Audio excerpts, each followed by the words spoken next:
शलोम, आप सभी को जय मसीह की। आज चर्चा करेंगे परमेश्वर के निज धन, पहचान, विशेषता और जिम्मेदारी।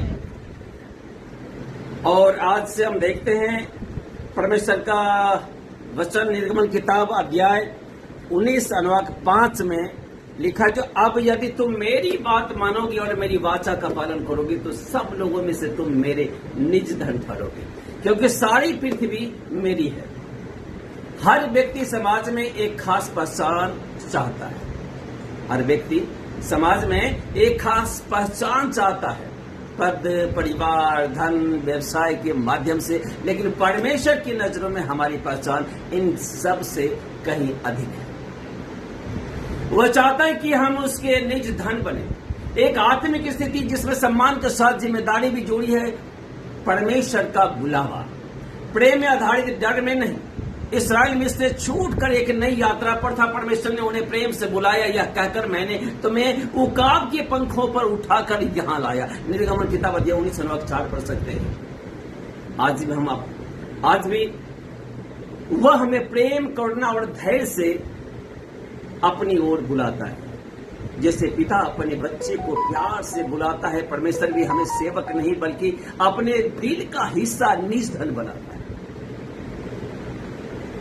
निज धन का अर्थ क्या है? खास संपत्ति, अद्वितीयता और संरक्षण। निज धन का मतलब है विशेष, अलग रखा गया, सुरक्षित। परमेश्वर कहते हैं सारी पृथ्वी मेरे ही है, फिर भी तुम मेरे हो। जिससे घर में कीमती चीजें एक खास जगह पर रखी जाती है, वैसे हम भी परमेश्वर की नजर में अनमोल है। निज धन होने की जिम्मेदारी, आज्ञाकारिता, पवित्रता यह केवल सम्मान की बात नहीं बल्कि पवित्र जीवन की मांग भी है। परमेश्वर ने स्पष्ट कहा, यदि तुम मेरी वाचा का पालन करोगे तो निज धन बनकर तुम निज धन बनोगे।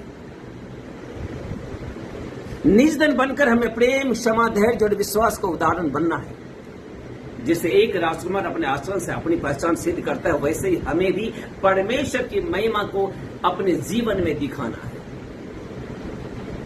हमारा जीवन गवाही हो, हमारे शब्द, व्यवहार, क्षमा, नम्रता और विश्वास के द्वारा लोग पहचाने कि हम परमेश्वर के लोग हैं। मैं बताना चाहता हूं आपको, जो एक वैज्ञानिक डॉक्टर फ्रांसिस कोलिंस, अमेरिका के प्रसिद्ध वैज्ञानिक और ह्यूमन जीनोम प्रोजेक्ट के निर्देशक थे। डॉक्टर कोलिंस कभी नास्तिक थे, लेकिन मरणासन्न मसीही रोगियों की शांति और विश्वास ने उन्हें सोचने पर मजबूर किया। एक महिला के प्रश्न, डॉक्टर आप किस पर विश्वास करते हैं, ने उनके जीवन की दिशा बदल दी। उन्होंने एक राइटर C.S. लेविस की पुस्तक पढ़ी, मर क्रिश्चियनिटी पढ़ी और समझा कि विज्ञान केवल कैसे का उत्तर दे सकता है, पर क्यों का नहीं।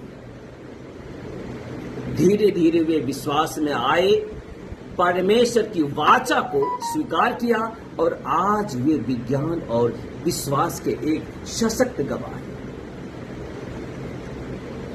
प्रिय भाइयों और बहनों, परमेश्वर आज भी बुला रहा है, क्या तुम मेरे निज धन बनोगे?